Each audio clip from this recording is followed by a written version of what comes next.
Hello, আসসালামু আলাইকুম। কেমন আছেন সবাই?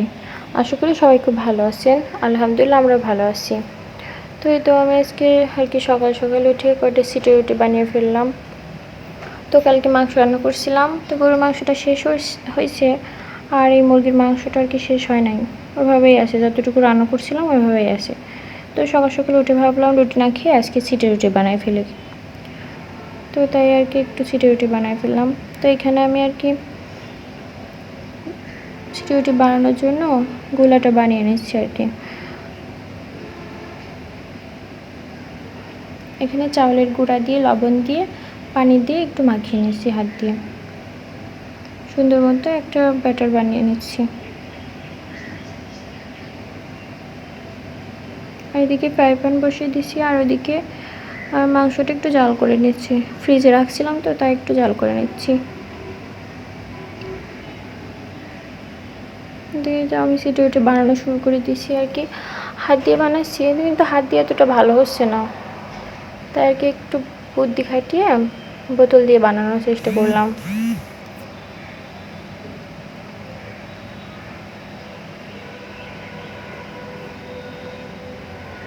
তো ফার্স্ট টাইম এত ভালো হচ্ছিল না বোতল দিয়েও, পরে যাই খুব সুন্দর হয়েছে,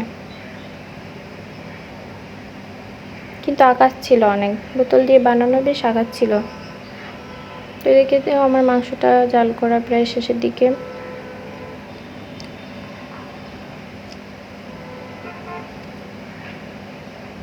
আমাদের সিটে উঠে কি অবস্থা হয়েছে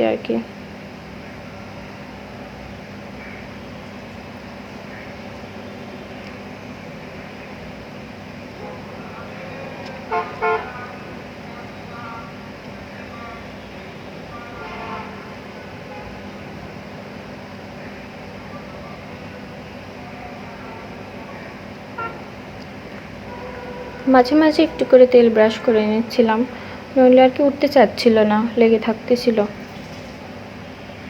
তো আমার বোতলের ব্যাটার শেষ, তাই আমি আবার একটু ঢেলে নিলাম।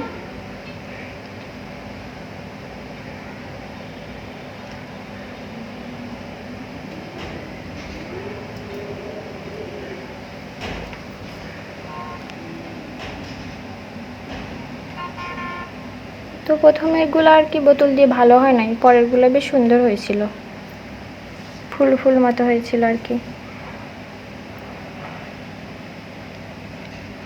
আর সিটে রুটি বানাতে টাইম লাগে না, দেওয়ার 2-1 সেকেন্ডের মধ্যেই এটা সেদ্ধ হয়ে যায়, সাথে সাথেই উঠিয়ে ফেলতে হয় বানানো অনেক সহজ।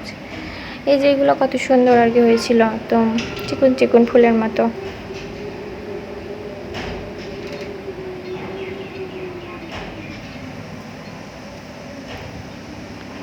যারা হাত দিয়ে বানান কষ্ট করে তারা এভাবে ট্রাই করে দেখতে পারেন।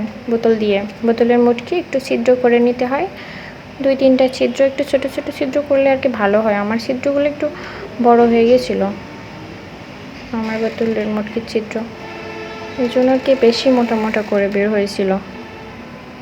তো এই তো আমার বানানো শেষ, দুইটাই খাবার রেডি করে ফেলছি।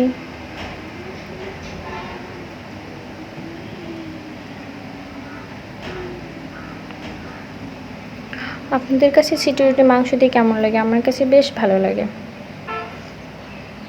এই তো আমি খাবার খাওয়ার জন্য চলে আসছি।